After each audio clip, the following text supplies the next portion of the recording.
Hey, everybody. Hi. How are you guys doing? I see this is awesome. Good to see a number of people from different places I recognize. So from Nepal, from the United States, from Marcy, you're in Brazil, right? And from elsewhere. I think Ana Espinosa is in Mexico. Chirunim is in Nigeria.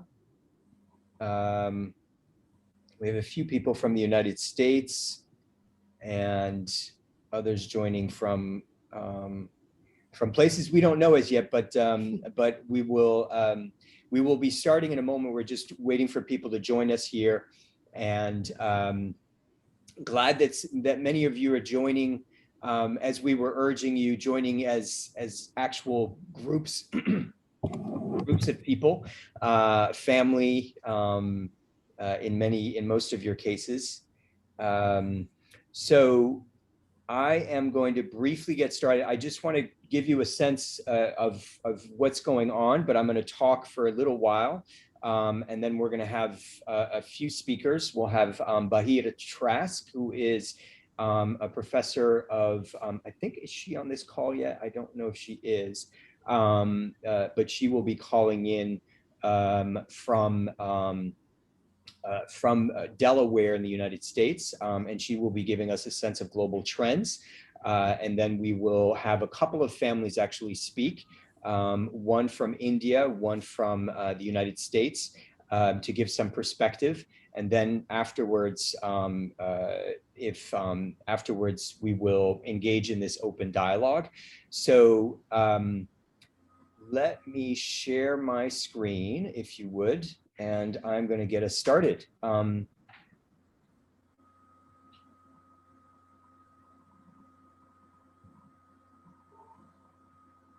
So welcome, everybody. So this is, I'm going to give you an initial kind of presentation for some of you who are not entirely familiar with Learning Life. I'll give you some sense of what we do. So I'm going to run through a lot of information. And I don't expect you to get all of it, but the idea is for you to get some things about us, which will help you. And then I will also be giving some preliminary remarks for the dialogue. So my name is Paul Lachelier. I'm the founder and the director of Learning Life. And to give you some sense of Learning Life, and by the way, while I go through this, please use the chat, the Zoom chat, to introduce yourself and your family. Indicate what city and what country you're from first, and then the names of the people that are with you in this dialogue. So we are an educational nonprofit based in Washington, D.C. in the United States. We were founded in 2012. Our mission is to spread learning in everyday life outside school walls, right? The idea is to try to encourage learning in everyday life, not just in school, because learning should be a central part of our lives. So we have 3 programs that are really best understood as learning communities. So learning communities are places where people socialize and learn together and get to know each other. So our Family Diplomacy Initiative, which you guys are all part of, is the first thing, and it is our flagship program. It's our biggest program.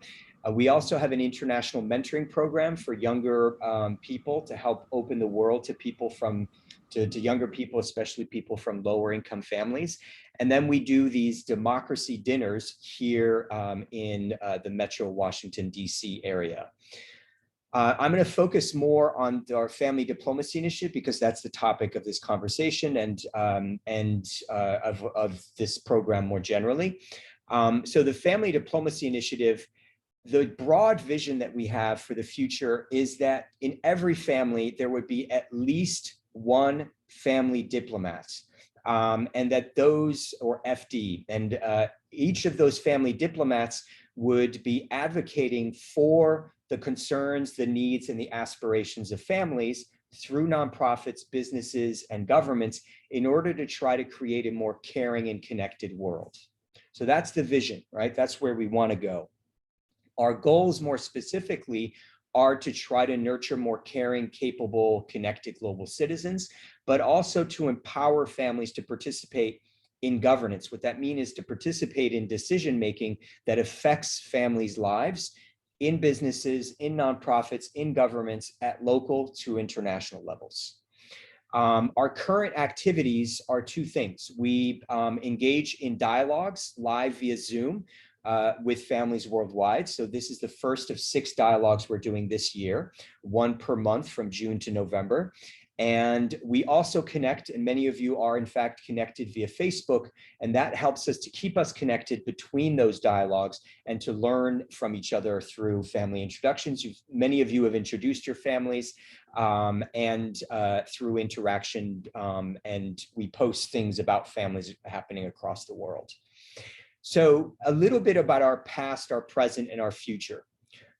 First, we were launched in 2016. We, meaning the FDI, the Family Diplomacy Initiative, was launched in 2016. In 2017, we did a small project, community photos, where families across, in the United States, El Salvador, Senegal, and Jordan were sharing photos of their respective communities. In 2018 and 19, we did a first food culture project. Everybody loves food, or most people love food, and food is actually a really interesting lens through which you can explore culture and both commonalities and differences. So that project involved, again, 24 families in the United States, El Salvador, and Senegal. Then, importantly, in 2020, we began to scale up. We began to grow our program, this Family Diplomacy Initiative. And we did this through Facebook. And so that second project in food culture involved 60 family members across the world in 35 different countries. This year, we are focusing on family safety and health. That's in part because of the coronavirus pandemic, but also because family safety and health is a fundamental question of concern to everybody, right? So we are expecting 150 or more family members to be participating from over 40 countries over the course of these 6 live international dialogues from June through November. The growth in the Facebook group has been rather large, and in part because of a team of family diplomacy ambassadors. These are young people from across the world who are reaching out to Facebook groups all over Facebook and all over the world, and inviting people to join the Facebook group, our FDI Facebook group. And so we started in June 2019 with just about 200 people. In June of 2020, 600 people, so we had tripled, and now we have over 5,000 people. So we're growing by between 20 and 45 new members of the Family Diplomacy Initiative per day coming from across the world. So we're growing very rapidly. Now, in terms of phases of development, I'm going to briefly tell you, right now we are in phase 1 of the Family Diplomacy Initiative, where families are connecting with each other through these dialogues, through Facebook, and learning about each other. Phase 2 is when we identify families that are willing to serve as family diplomats. And we begin to train those families to become active citizen diplomats, advocating for the needs, the concerns, and the aspirations of their families and other families across the world. Okay, so it's the process of beginning to empower families. The third phase happens really in the future. In 5-10 years, we expect to begin to have these family diplomats represented in businesses and governments and in nonprofit organizations to help to advocate for the needs, the concerns, and the aspirations of families. So that gives you kind of a long view of where we're going. Okay, so funner stuff here. I'm going to give you some photos of previous dialogues to give you a sense of our history and up until the near present. So you might recognize me. This was, I think, about 5 years ago. This is my mentee in the center. His name is James. He is now 15 years old, but this is his family. And he is still involved in our programming, and he occasionally participates in various parts of our programming. But this is one of the original families that participated in the early dialogues that we began. This is another family from El Salvador that participated in some of the early dialogues, and another family from Senegal, and a family from Jordan for these early dialogues that we did. Now, when we started out, we literally were going to people's homes in the United States and setting up a screen, or we were going into libraries and setting up this big screen and then having these dialogues. In this case, this is a family here in the United States talking to 4 families in El Salvador. Then this is a group of families in the United States talking to 1 family in Senegal. This was the dialogue that we did last year with a group of families and individuals focused on food culture. It was only 1 dialogue last year that we did, but then we did a lot of interaction on Facebook. This year, we're doing more dialogues, 6 dialogues instead of 1, and less interaction on Facebook, but you'll see some interaction on Facebook between the dialogues. So let me give you a little detail about these the dialogues for this year. So first of all, each of these dialogues, each of the 6 dialogues, are an hour and a half. We're going to have 1 to 2 experts talk to give some sense of background to inform our discussion, and then 2 to 3 families will speak.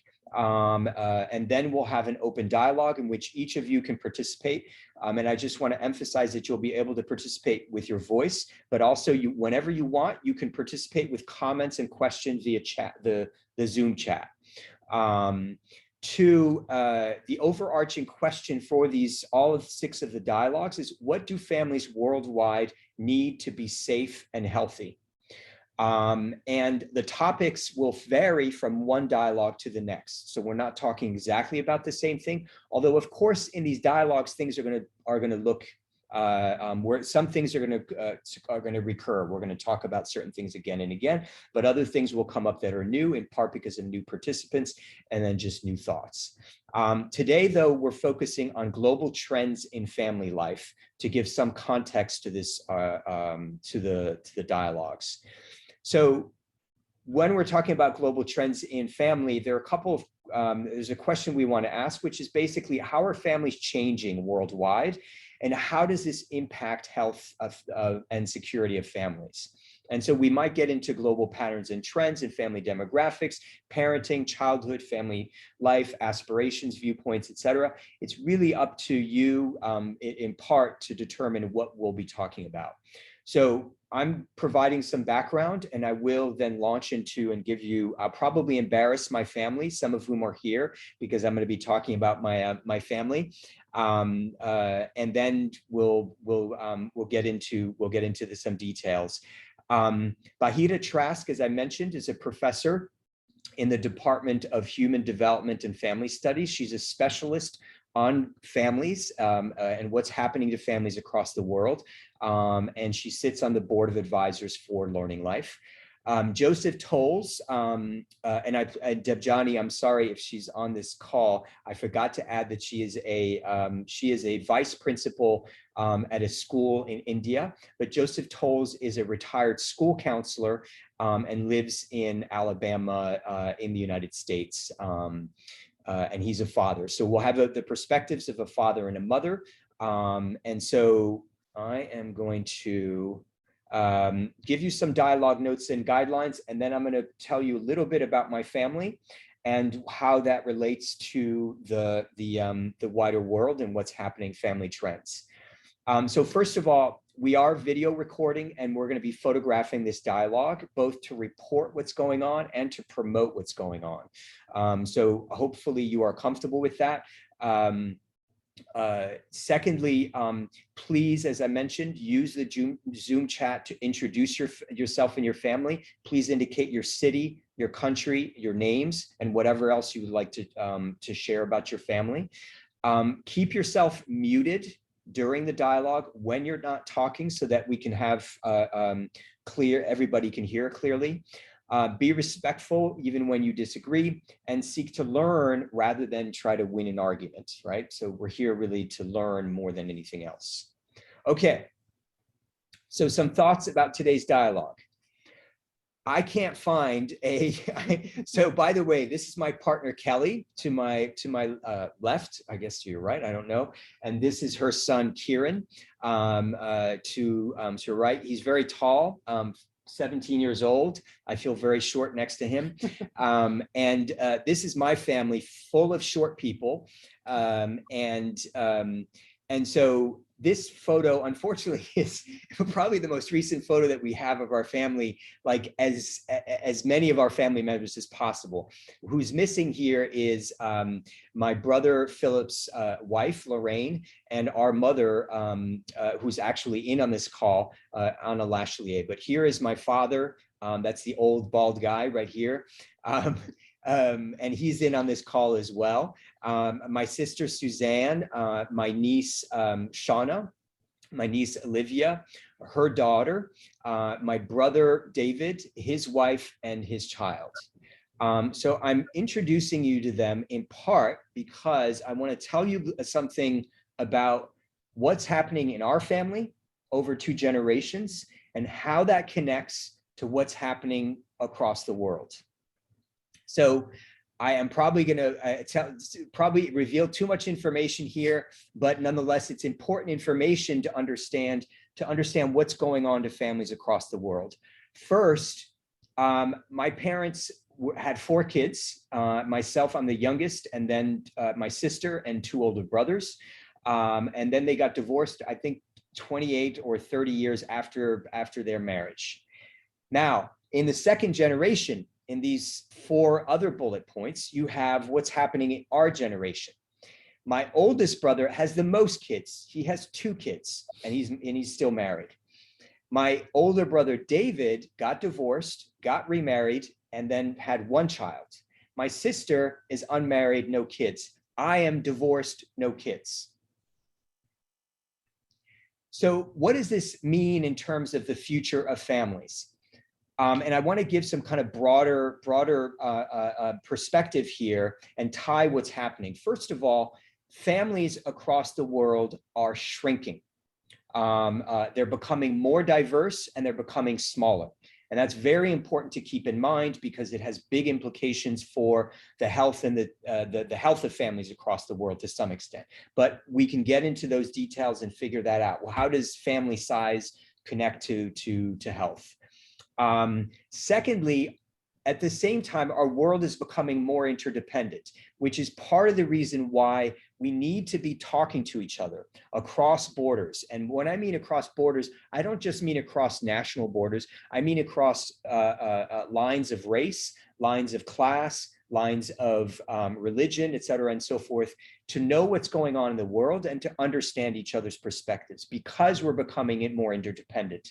A car is made, and I'm just giving you some examples, from parts from all over the world. One car could have parts from China, from Bangladesh, from the United States, from Japan, et cetera, and so forth. The clothes we get oftentimes are made in other parts of the world.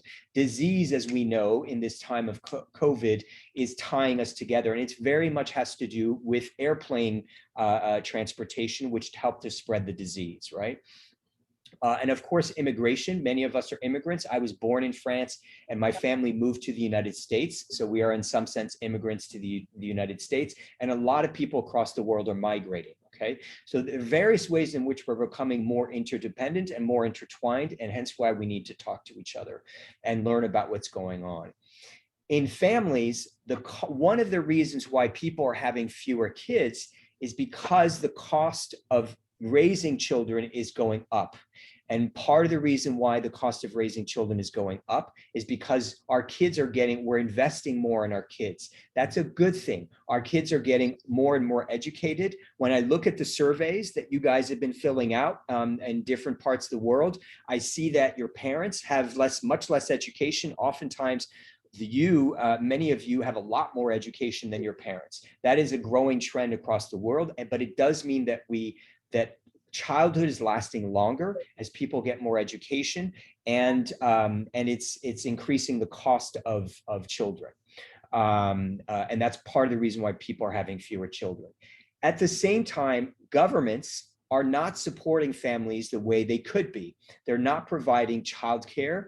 They're not providing early education, starting from early childhood, even though there's growing science that shows that early education is very important for children. We aren't providing, and many times, many families across the world do not have health insurance to take care of themselves and their families. And we don't have paid parental leave so that parents can take time off of work in order to take care of their families. At the same time, across the world, people are becoming more individualistic and less collectivistic. What that means is we are trying to pursue our own happiness as individuals. That's not necessarily a bad thing, right? It means that we in some sense, we're happier in some ways because we're pursuing our own desires and our own goals. But at the same time, it's in some sense threatening families because each person wants to do their own thing. And so it may be accounting for the increase in divorce and the increasing fragmentation of families and the shrinking size of families as well. Okay, I'm going to stop here, and we are going to move back. I'm going to stop sharing, and Bahida, I'm hoping Bahida Trask is with us, and if she's not, yes, perfect.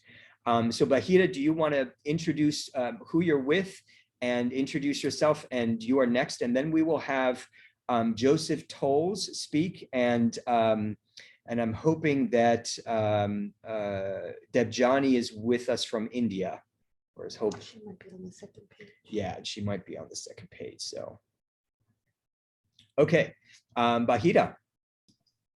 Thank you very much, Paul. Thank you for inviting me. And it's lovely to see so many of you from all around the world.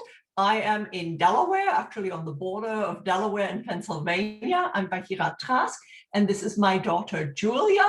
And since Paul introduced himself, I will introduce myself as well.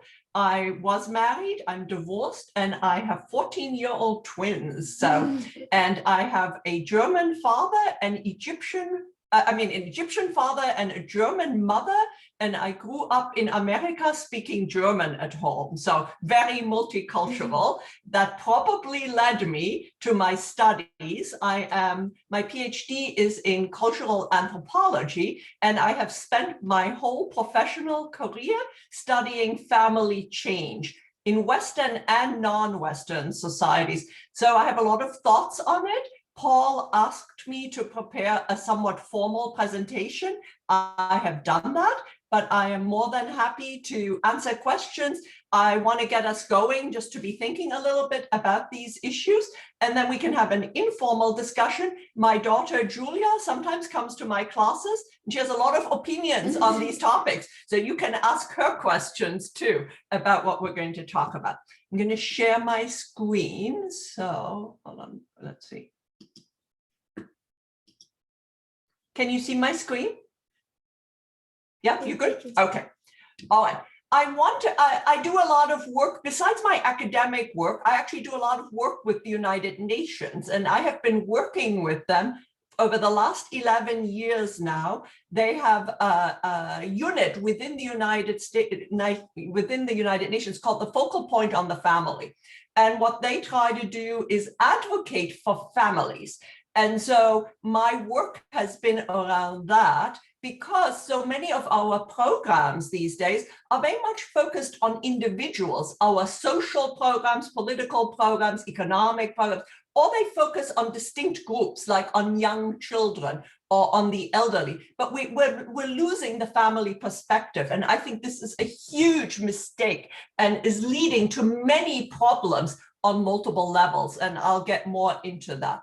I would like to start with a statement by the former UN Secretary, Antonio Guterres, who said in 2018, the achievement of the Sustainable Development Goals, these are goals that all countries in the world have subscribed to, depends on how well families are empowered to contribute to the achievement of those goals. Thus, policies focusing on the well-being of families are certain to benefit development. This is extremely important because we need the units, however they are defined, advocating, because they're the ones where decisions are made. So why do families still matter? Well, they matter in a lot of different ways. You know, there've been, I teach a lot of classes about this, and I always talk about this. Historically, there have been experiments to raise children in other settings, in communal settings, in kibbutzes. All of those have failed. In the end, if you look around the world, children are raised in families, however they're defined. And families are where you get your initial sense of who you are, your social identity and your individual identity. Families provide basic supports, shelter, safety, but also economic support. And one of the problems I see in a lot of research is that we forget the economic nature of families, especially in non-Western parts of the world, and especially often for low-income people, where everybody's working together. It's not necessarily my income is just for myself. And I actually argue that even in the West, even among very well-to-do people, I am not, for example, going to take a job in California without consulting with all the people who I consider family. I'm not going to make a decision without involving my partner or my children. So there's actually a lot more group work going on than we often realize. Also, care is an incredibly important part of families. These days, we tend to focus a lot on early childhood. Early childhood is super important, but families still provide care for all the vulnerable individuals. When somebody becomes ill, when somebody has a disability, for frail elderly, families are still the main place where this caring takes place.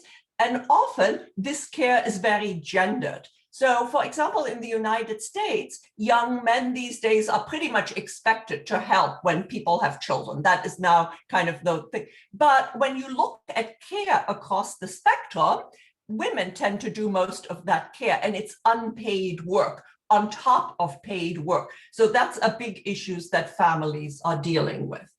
Also, as I just said, family economics are very, very important. So when families are under extreme economic stress, which more and more families around the world are because we have increasing inequality, it leads to other types of family issues and problems. Paul mentioned individualism as leading to fragmentation in families. That is in part true, but the other part is economic stress. There's a lot of research that, for example, when someone in the family loses their job, when the income is reduced in the family, then people start fighting with each other, and it makes it very difficult to sustain family life. And all of this conflict is very, very bad for the mental health of the children. So there are many repercussions that come out of extreme economic stress. And there's now a lot of, Paul was talking about families and health. There are many, many studies that show that when people live in poverty, and especially when children live in poverty, it has long-term health effects. For example, poor children often have many more cases of asthma because they live in areas that are more polluted. Their households have more chemicals in them, all of that sort of thing. So all of these issues are interconnected with each other.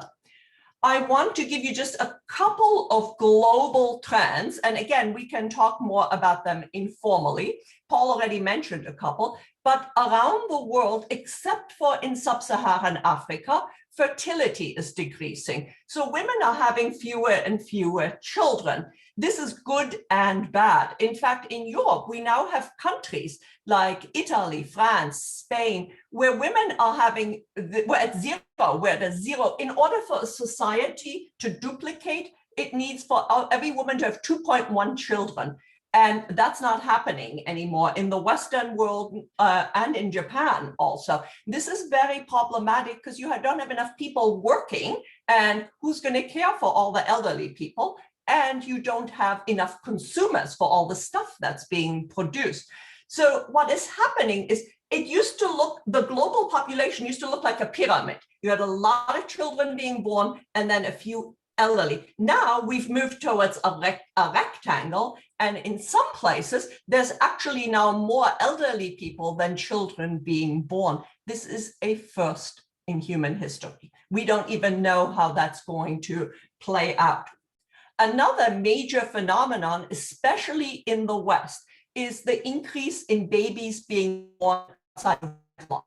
I can still remember when I was in high school that it was considered very shameful to have a child outside of marriage. Now in the United States, over 40% of all babies are born outside of marriage. It's become a normalized phenomenon. If you think it's good or bad, it just is a trend that is happening. We also have that happening in Northern Europe, where in places like Iceland and I believe in Sweden, it's up to 55%.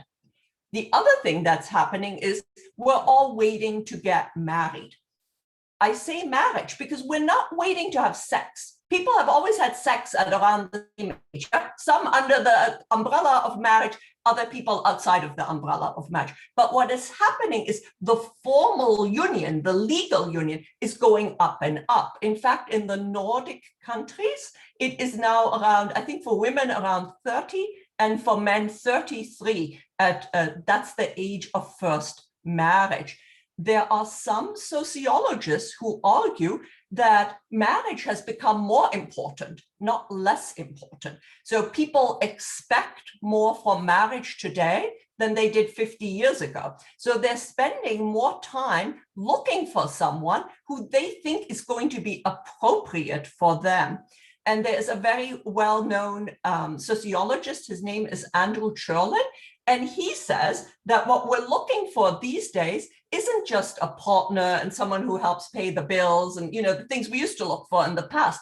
Now we're looking for someone who's going to kind of complete us, who's going to bring out our best side, you know, so who's going to like introduce us to new things that we hadn't even imagined. So what we've done is we've brought the bar for marriage up instead of lowering. Sometimes I read these things that say people don't want to get married anymore. That's actually not true. People do want to get married, but they want more out of marriage than they did in the past. So what is all this leading to? Well, there's more people who are single around the world, and there are more people getting divorced because the divorce rate is primarily actually tied to women in the paid labor force. So as you have more and more women around the world who are economically independent, if they're not happy, they don't stay in a marriage where they have to serve the man or his family or a combination of both. They get out.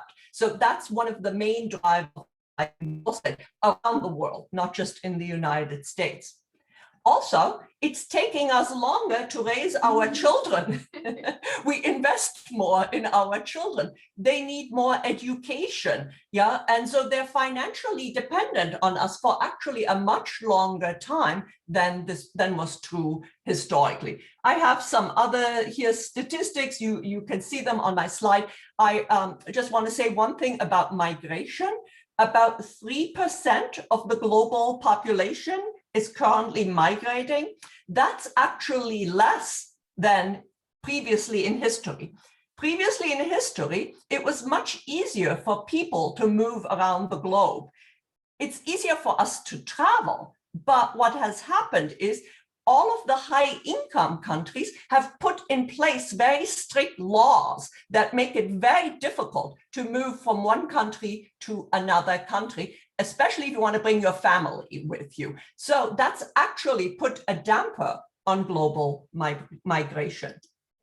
A couple of other things that I already talked about, that there are more and more elderly than young people. The prediction is that by 2050, there will be more elderly than young people on this earth.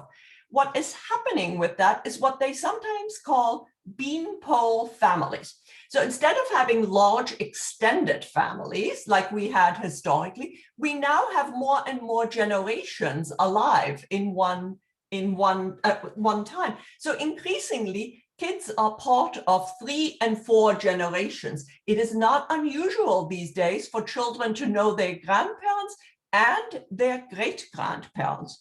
In the United States, around 1900, usually by the time the oldest child left the house, both parents would have died already. So this is another major change. So I just want us to remember that some things are changing, but there are it's tied to other changes. So we might have fewer people in our immediate quote unquote biological family, but families are not necessarily getting smaller if you take the biology out of it. Because one, people have a lot of people who they now consider family who they may not be related to, and or you can have multiple generations alive at the same time. So these are the kind of changes that are swirling around us.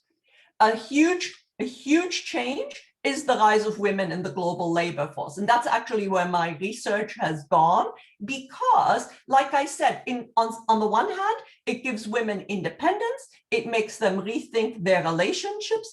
On the other hand, it's exacerbated the issue of care. And care is a huge problem, both in high and low income families. Who is going to take care of the children, the elderly, the disabled, and the terminally ill? And again, culturally, there are a lot of variations in terms of who thinks what is appropriate. The other issue that families are dealing with is that families today are less able to control their economic and social well-being than in the past. This is a complex topic, which I can get more into, but it really has to do, it's tied into the issue of economics and globalization, and that more and more people are engaged in what is called vulnerable work, which means it's very easy to lose your job. So, for example, in the United States, for my parents' generation, if you had a job, you had your job for 30 or 40 years, you had a pension when you retired, and you had a lot of security with all kinds of benefits. That is not true anymore.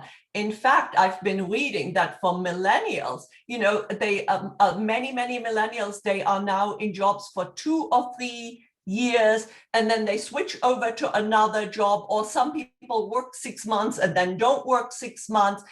It provides flexibility, but it doesn't provide benefits. And this is very important. And so people feel very, very vulnerable. And it makes it particularly for young people, very difficult to plan out their lives. How can you take on the responsibility of a partner and children when you don't know what your own economic possibilities are going to be? So why are we talking about all of these changes? Why have I devoted my career to studying change? Well, because of the next generation, this is a very complicated situation. There are all of these disruptive changes happening also in cultures and societies that are considered, quote unquote, much more traditional than a place than the United States. We are an immigration society. There's always a lot of sort of movement in the United States. But these changes I'm talking about, they reach around the globe.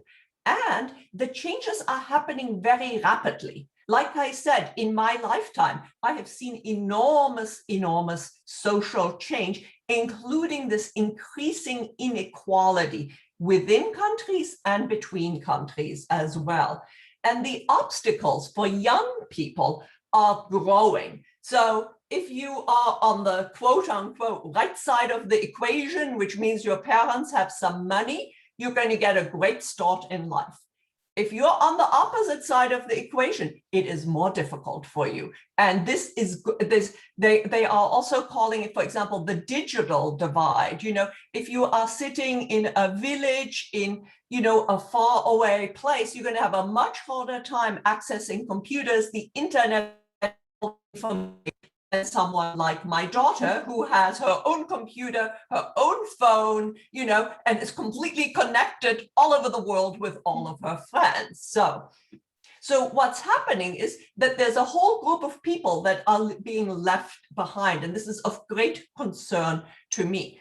The issue with this growing divide, especially for young people, the predictions are it's going to lead to social unrest, because people are aware of these inequalities, and they're not just going to accept what it is that is going on. So I want just a couple more slides. I don't want to go into a whole big lecture about all of these things, but I just want you to be thinking about this, that we tend to think of family as a private entity, and people deal with their issues as if these are private concerns. I think this is an incorrect interpretation of what is going on. Families are a public good. Families contribute to the citizenry of their societies. They raise the next generation. I mean, families contribute in a lot of different ways, as I have said. And so we need policies that support families and the challenges which they are facing. So this is a public issue. This is not just a private issue. In general, the policies that do exist, especially in the West, are policies that are usually directed at poor families, families that are thought of as not being quote unquote self-reliant. This is not enough. All families need different types of policies that support them. Like I said, work family, for example, is something that everybody is engaged with, everybody is struggling with. So what do we need? Well, we need what UNICEF has defined as social protection for families. And UNICEF, in fact, has defined child conditioned social protection as a basic human right. So this isn't something that just a few people should be getting. Everybody should be getting it. And we need to, as a global society, I think, step back and think, what do people need? And we need to make sure that everybody has access to it, not just a chosen small group of people. This can be done in many different ways, depending on context, economics, etc., but includes things like cash and tax transfers, economic support that is family-based, not individually based, gender equality initiatives, and better child and social services. So, in order to support and strengthen families, we need to have prevention, we need collaboration, we need education, and we need communication. And I'm just going to end with this thought that we need to recognize and support the family as the unit, which is still a central, if not the central feature of most people's lives, both in other parts of the world and the West. And I'm going to stop here because this was a lot of information and I apologize about that. And I shall open it up. That was great, though. Bahira, thanks for giving us some broad context. It was really helpful to inform the dialogue. We're going to have two families speak briefly. I think Debjani is on the call, but I'm not sure. But if I'll look around. But first, Joseph Tolles is joining us from Alabama in the United States, and he is with one of his 7, soon to be 8 sons, and he'll explain briefly. But Joseph, I'm going to try to limit you in the interest of time because to like 5 minutes, right? So or even less if you can. That would be great. Joseph, go ahead. Oh, we need to, okay. Yeah, there you are. Then you can hear me. Well, I wanted to pull up a share screen. Oh, hold on one sec. Yes, share screen. And this. Wait. I'm sorry, it's taking me.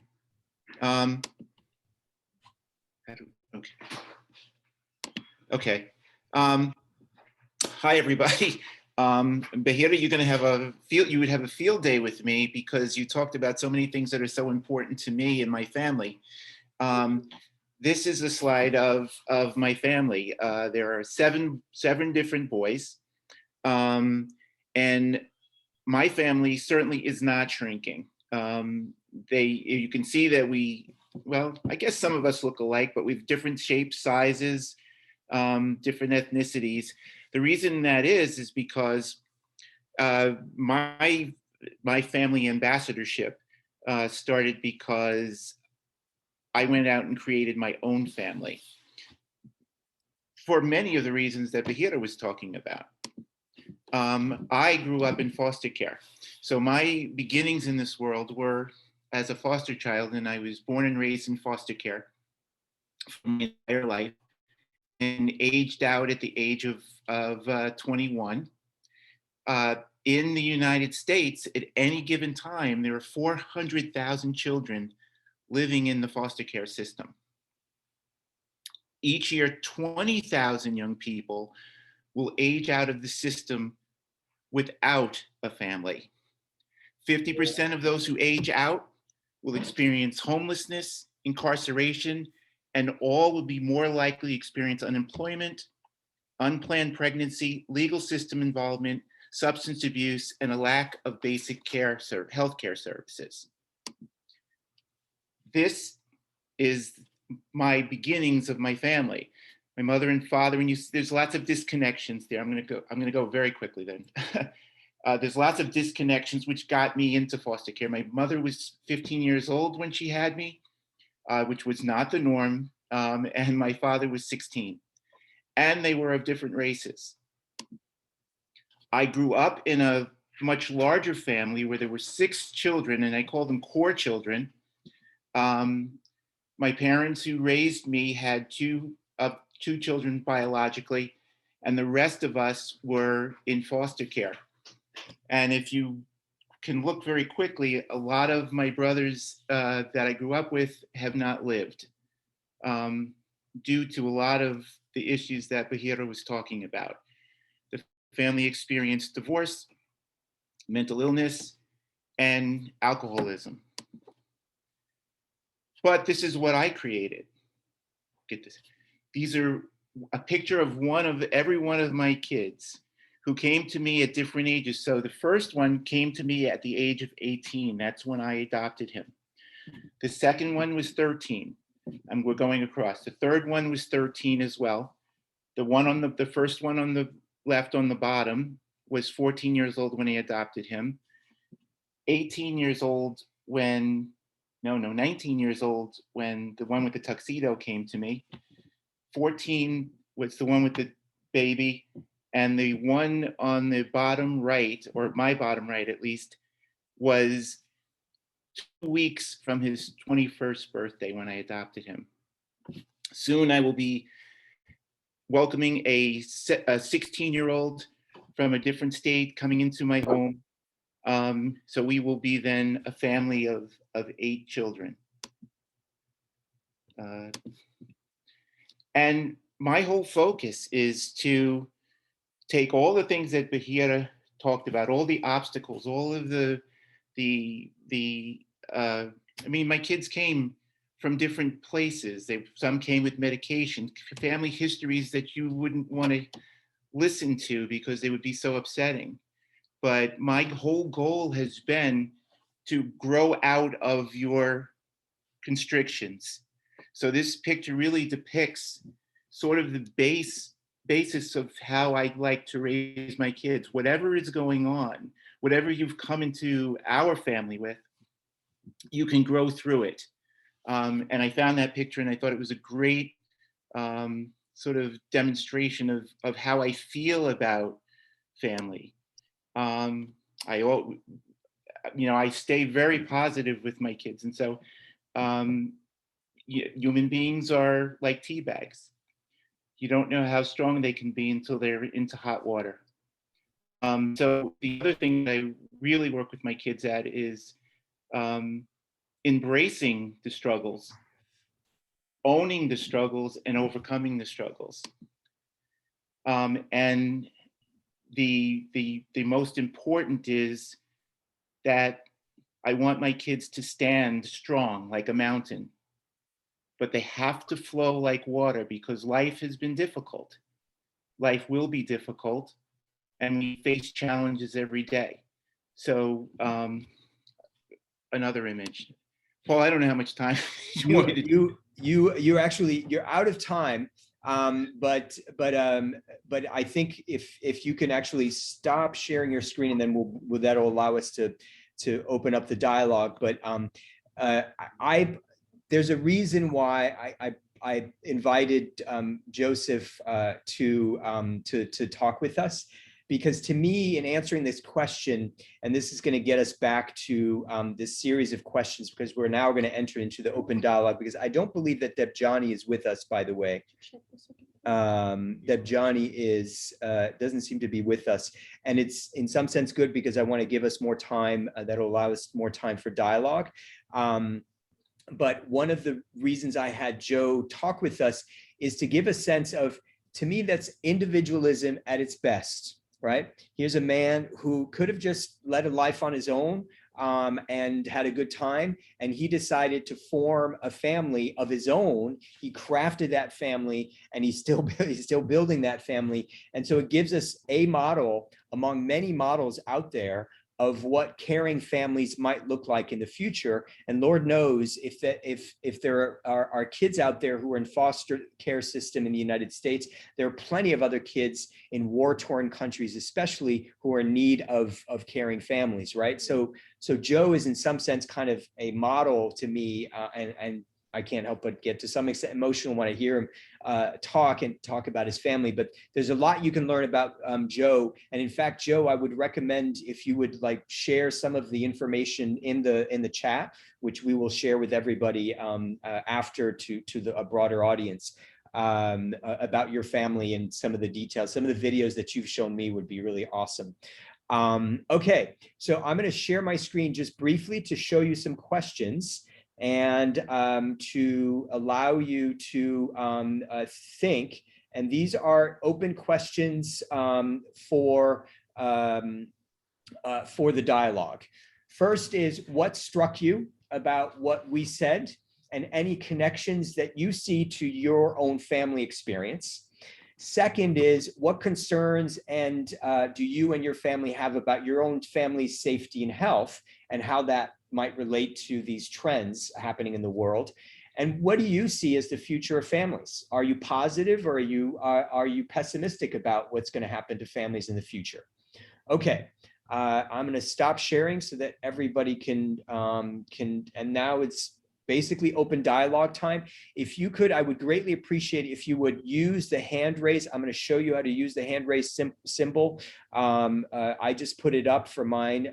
If you could use that in order to talk, that would be great. And we will go in order as much as possible, as best as we can, in order of those people who raise their hands.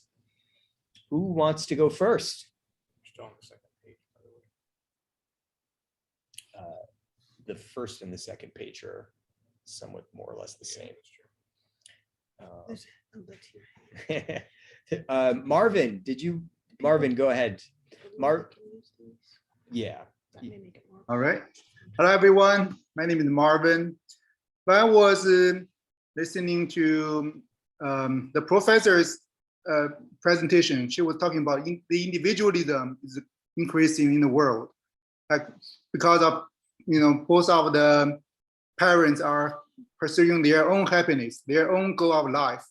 They may end up with divorce. That has been happening around me, like my friend, like for my age, I'm in my early 30s. Many of my friends, they got married maybe like 2 or 3 years ago, but many of them have been divorced or in the process of divorcing. So I didn't know it's a world trend until this meeting. I didn't know. I feel like maybe more because of what is like in China, because Chinese economy is developing so fast. People are getting different kind of job opportunities, try to maybe make more money, have better job opportunities, or even have some other romantic relationship. They choose to end their marriage.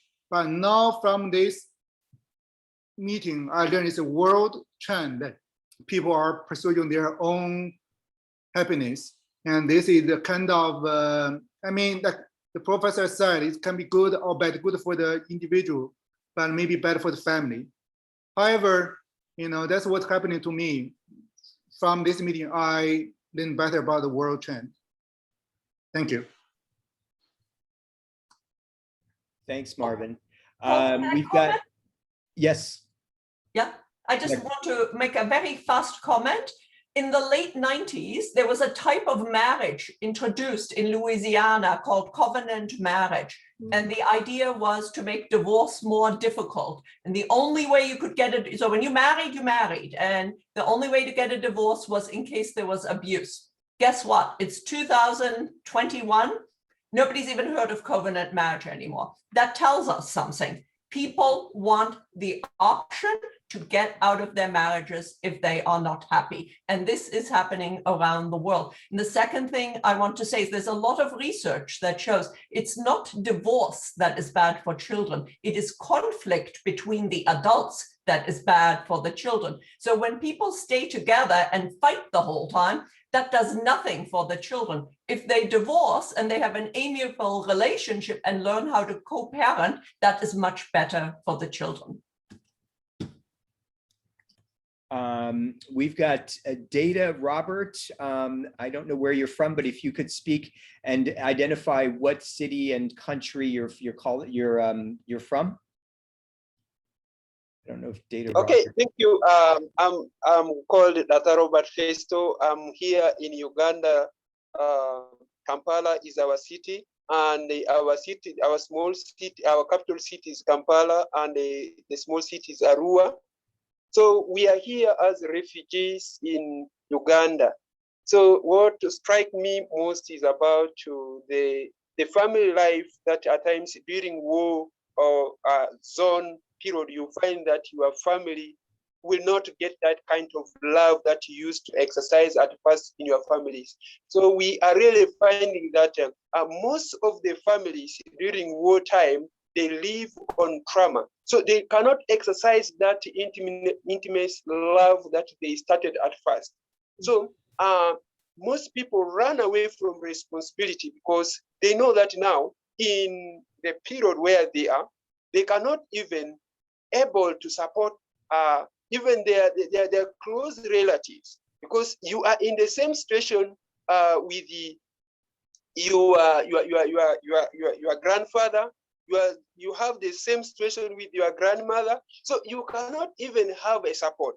Now coming into marriage, you find that marriage system, let me take for example, I'll be talking into our levels as in the refugee settings here in Uganda. You find people will dodge marriage because what you know is that you have to only be having small family, and so that you are able to support the nuclear family that you have. And at times you find even supporting your relatives becomes so hard.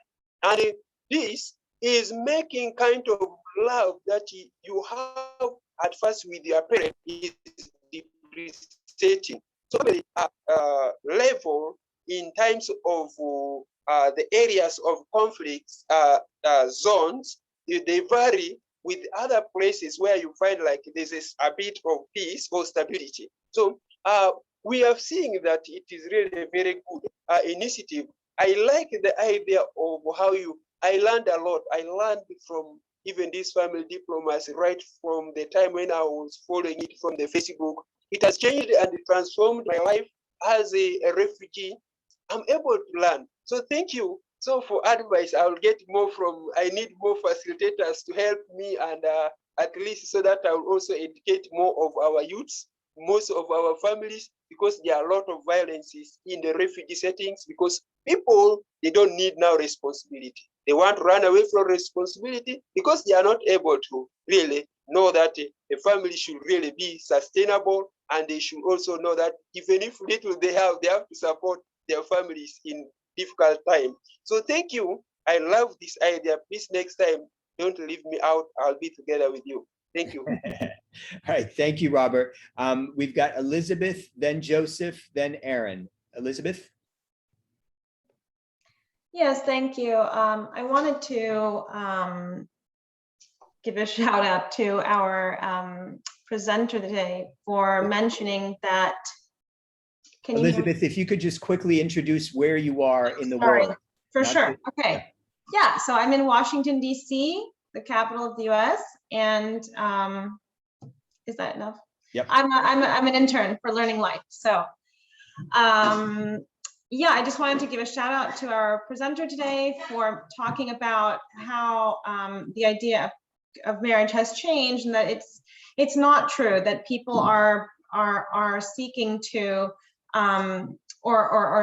it's not true that the trend is away from, or away from the idea of marriage, that no, people are beginning to not support the idea of marriage, but that the quality of marriage has become more important. And I think what Data Robert was saying about that the family needs to be sustainable, and the family unit needs to be stronger. That's the way to secure those things. Marriage should not be a sense of obligation to any particular individual in the marriage. Women should be able to have the right to have a say in what goes on.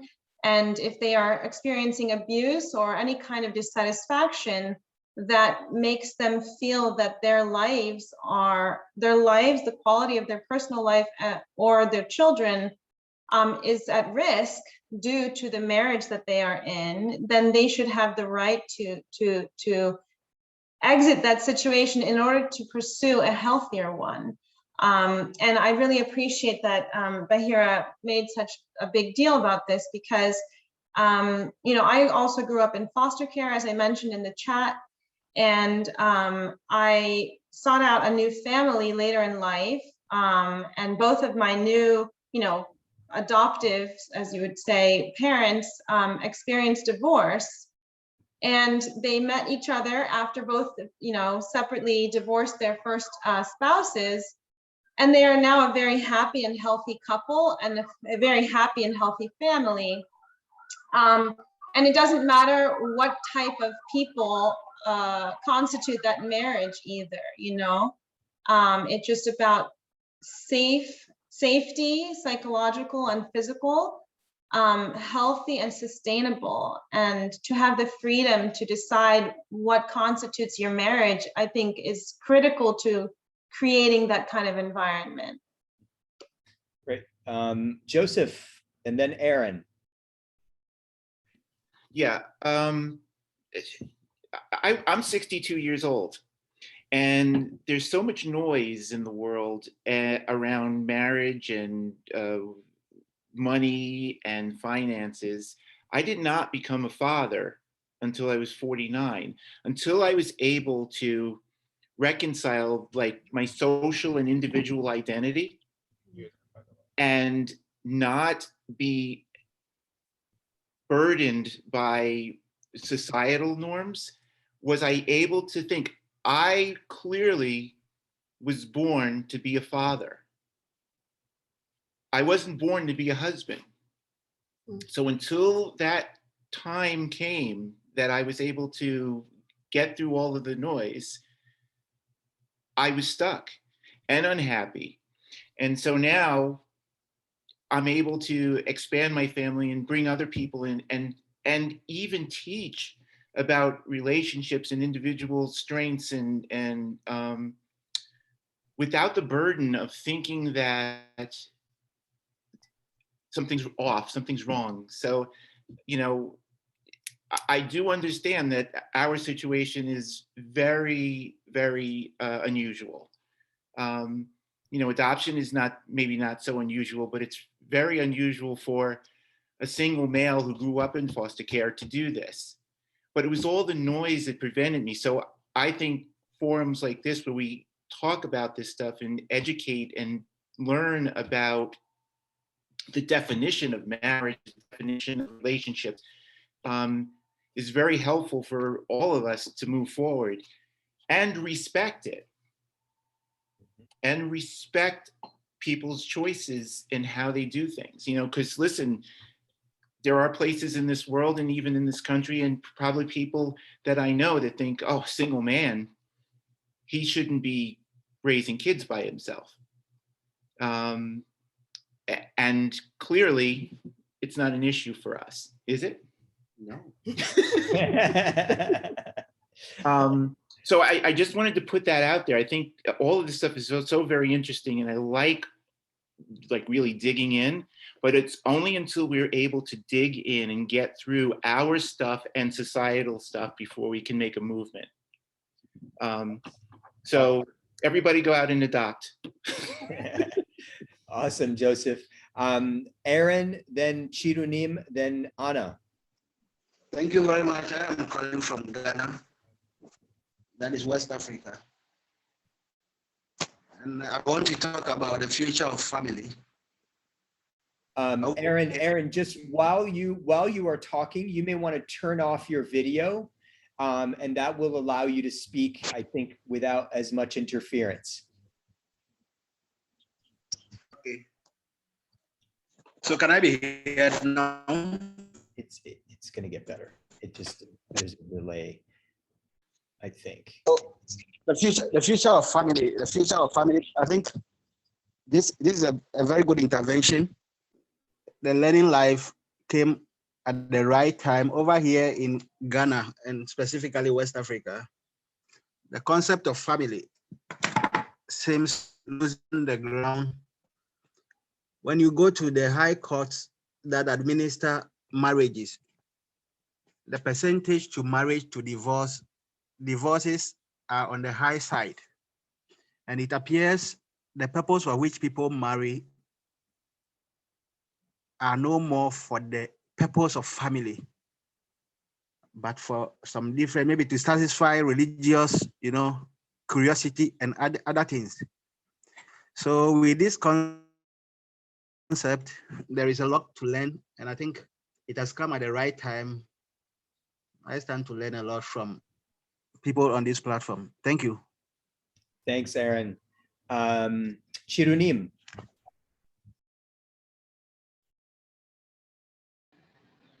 Yeah, greetings to everyone. This is Chirunim from Nigeria. Yeah, I am with my brother, and really interesting conversation, I must say. And I really want to contribute about some particular trends that has changed over the years as a family in Nigeria. Because right now, people do not get married. Marriages are not happening as much as it used to, mostly because of the cost of running a family, and also because of the cost of marriage rights.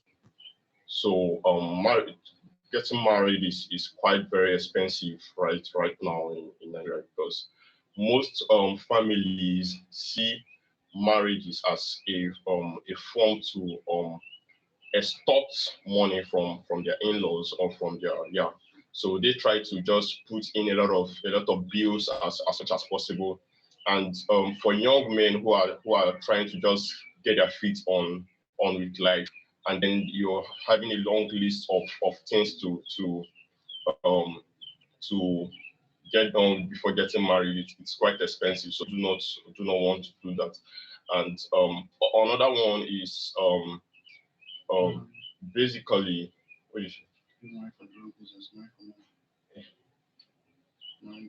Go ahead, Chirunim.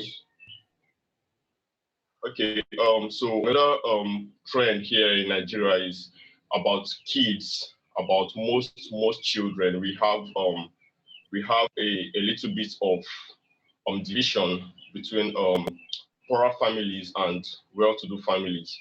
So we have more kids with poorer families, and then lesser kids with well-to-do families. And it's kind of difficult to understand, because it's supposed to be the richer families who are supposed to have more kids, because they can actually raise these kids well. But poorer families, because they do not have much to do, they see giving birth as the only form of recreation. Yeah, so they just go on and go on and go on, and then you see a man who is not able to feed his family, having up to 10 or 14 kids, and then you just see them going to the street and beg and all of that. Yeah, so this is kind of the trend, and basically here also people are.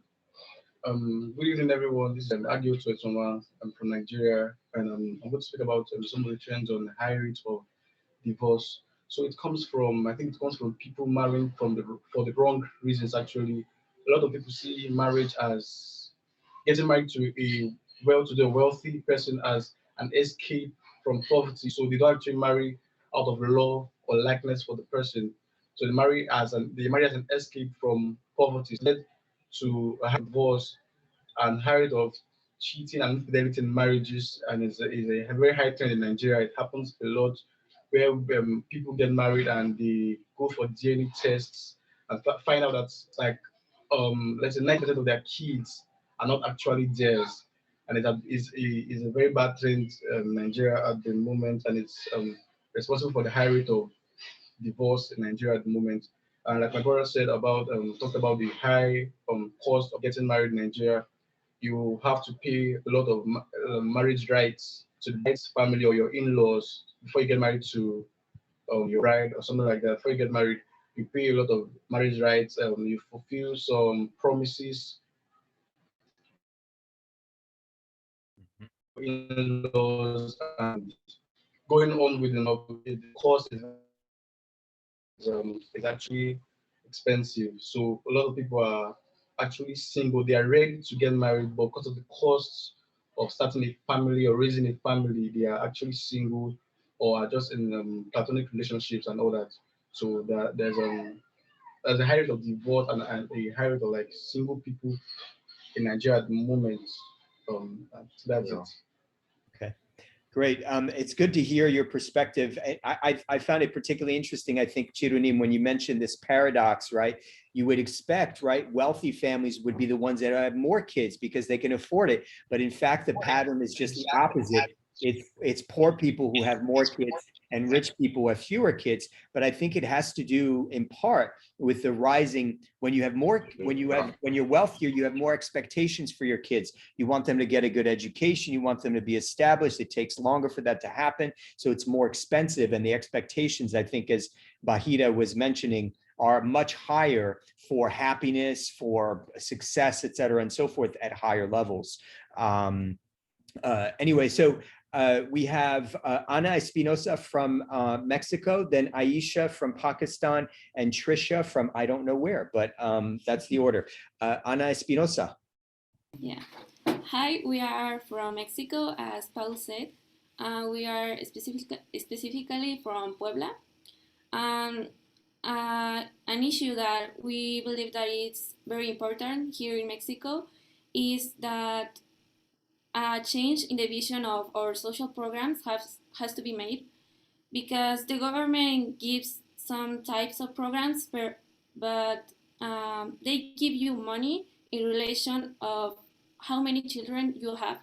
So the poor people are having more and more children in order to have more and more money, and they are not working to give their families a better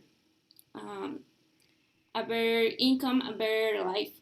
So the consequence you have is that we have a lot of poor children in our country because of this vision of the programs. And we also view that a problem that has become very important because of the pandemic is that we have a lack of social programs directed to our middle class. Because of the crisis that the pandemic developed, a lot of families that belongs to the middle class now belong to poor class because they don't have, they lose their jobs because of the crisis. And that is all. Thank you. Great. Thanks, Anna. Aisha from Pakistan, but actually living in Turkey. In Turkey, yeah. Hi, everyone. It's nice to meet all of you people. I just want to say I agree with Maria. Like the people in Pakistan, especially, we get married because our family says it. And there is the divorce is a stigma. Even if you have an abusive partner, you have abusive parents, you can't leave the house. Like, for example, in America, in Canada, after you're 18, you can leave your house. But if, like, I'm 34, I'm still living with my parents. And whenever I say to my mom that, can I move out? She's like, no, it's a big no. Like, before marriage, how is it possible? What the people will say? So these things we are facing. I'm still single because of the quality of marriage partner. I don't want to get married because I can afford it. I'm on a good post. So why should I marry someone just for the money or for kids I can adopt or I can earn well? So I need the partner for the companionship. So that's, yes, the quality goes. But when I see, because I'm a teacher, so when I see the kids come to me and they say they have abusive parents, I can't do anything. When the women, because I do the social work too, when the woman came and they say that we have the abusive partner, I can't do anything. Because when I say divorce, they say, oh, if I will get divorced, I can't go to my parents' house because they will not accept me. The society will not accept me.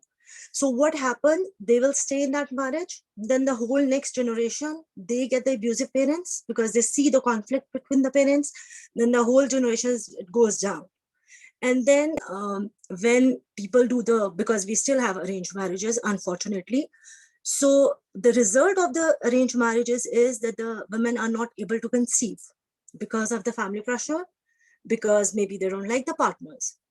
So you guys are talking about the divorce. I am in favor of the divorce because in my part of the world, divorce is a big word.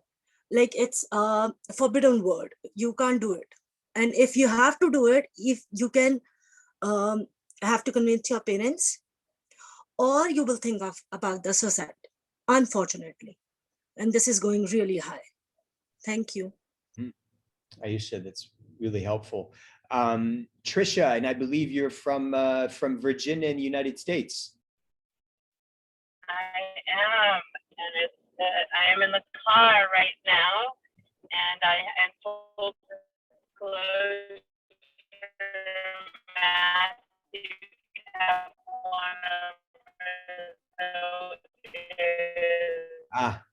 of Trisha, I think. My son. Yes. He's one of the Matthew, I think because we're having trouble, you might want to mute her and go on to Marcy, and then just ask her to fill in the Zoom chat. She can explain in the Zoom chat, but as long as she's driving, she probably can't communicate. Marcy from Brazil. You could mute her, Matthew. Go ahead and mute Trisha. Yeah, I did. Oh, that's weird. For some reason, yeah, she's okay. I think it's fixed. Go ahead and go, or maybe not. We'll find out. Marcy, go ahead. Okay, so I'm Marcy, I'm from Brazil, I'm Brazilian, and this is my husband, Almir, he's also Brazilian, and we speak from Chile, and we are both born and raised here in Joinville. So I can relate to a lot of what was said. For example, Anna talked about the financial support that the government gives to families, and we had this problem also in Brazil. It's a little bit more stabilized now, but a few years ago we had this paradoxical problem also because people were wanting to have more children to get more financial support. And I know about some families that wouldn't work, wouldn't go, wouldn't search for some kind of improvement to get freed from this dependence, this financial dependence. And this was a big problem. But now it's a lot, it's a bit more stabilized. And I come from a family of 8 children. So I am the youngest child of 8 children. It's not so common in Brazil. We are indeed a big family, but I can relate to what was said about poor families having more children. It's a reality also in Brazil. It's changing a little bit now because we have indeed families with better financial condition, having more children, having 3 or 4 children sometimes, but it's indeed more common for poorer families. And in my case, I come from a very poor family.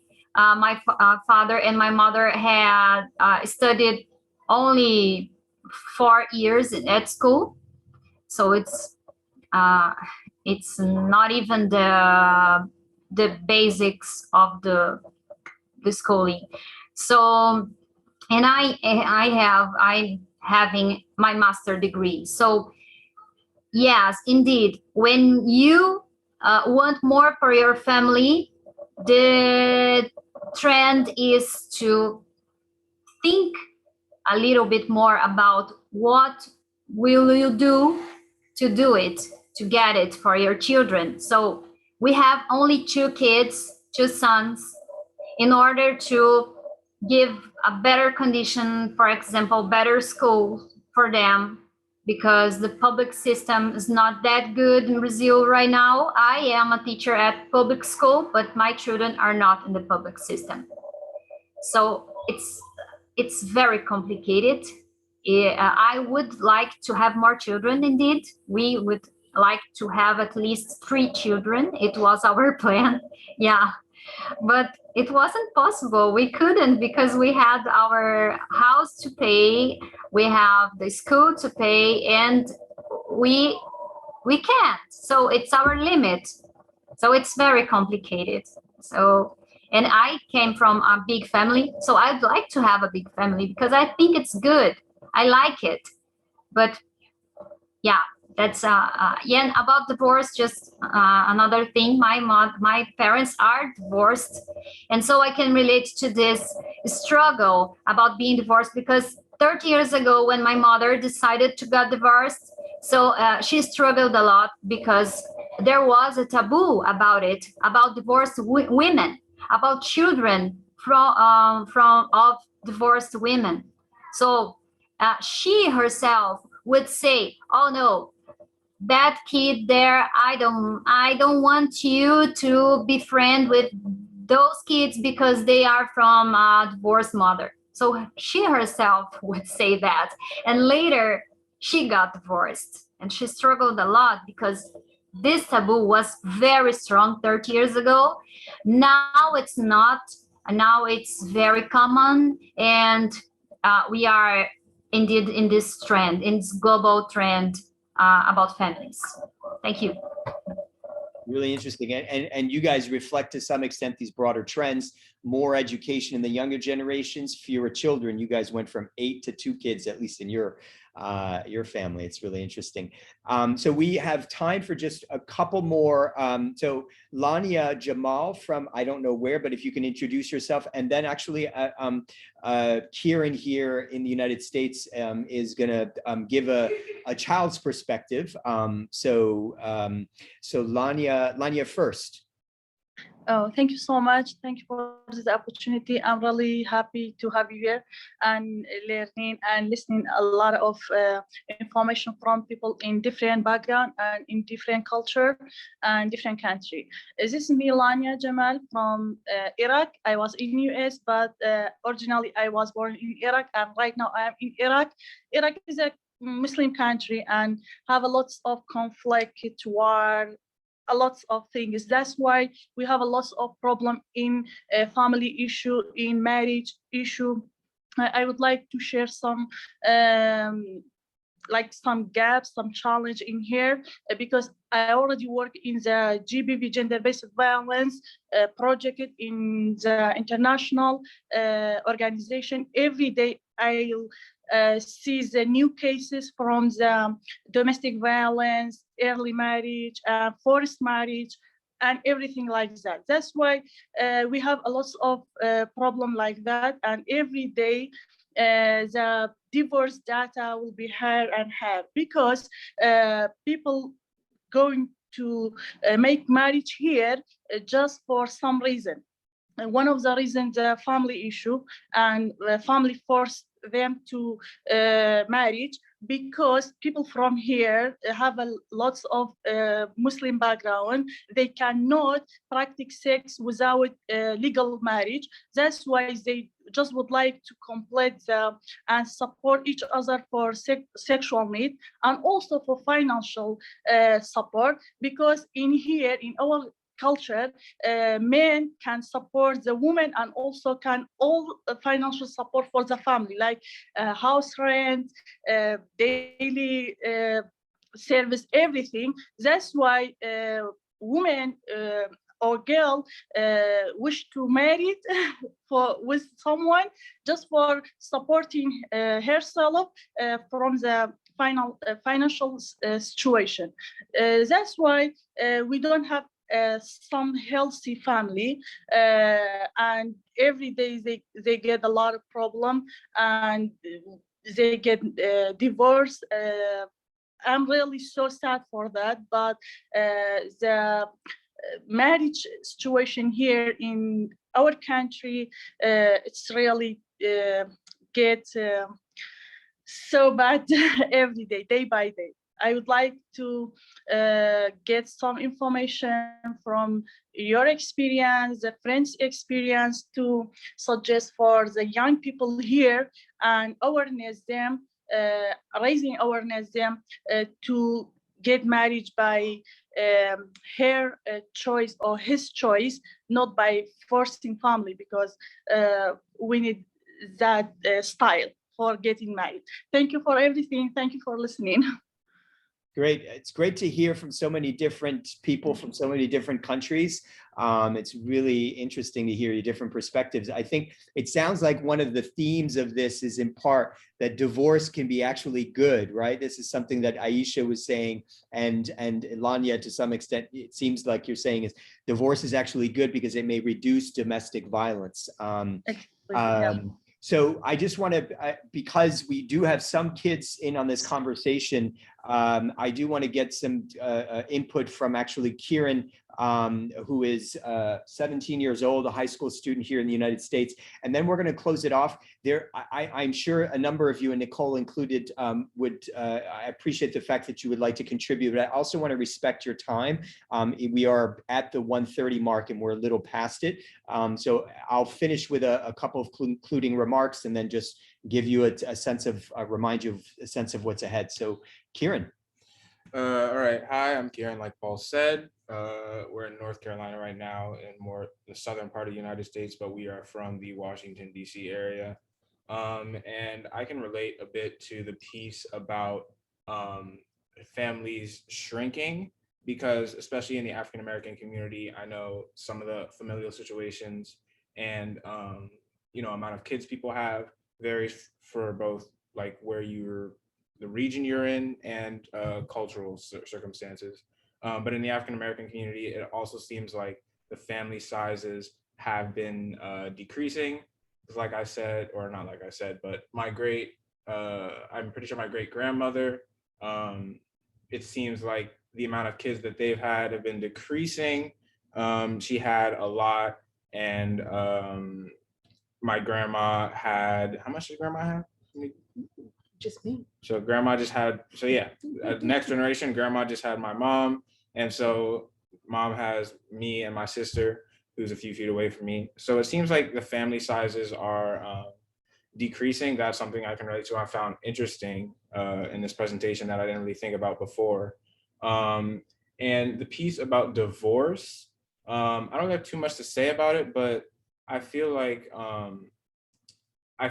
it can be both helpful and hurtful to escape like abuse from partners is definitely one of the helpful aspects of divorce. But I feel like it can also be very stressful for the kids, and they can grow up, even if it is a healthy divorce for the parent, if they don't immediately find like another sustainable, not necessarily immediately find a sustainable partner, but are first of all in a sustainable situation financially, and stuff like that. It can be a really stressful environment for kids to grow up in, and can either discourage them from getting married or maybe encourage them to do better in their marriage, depending on how they feel.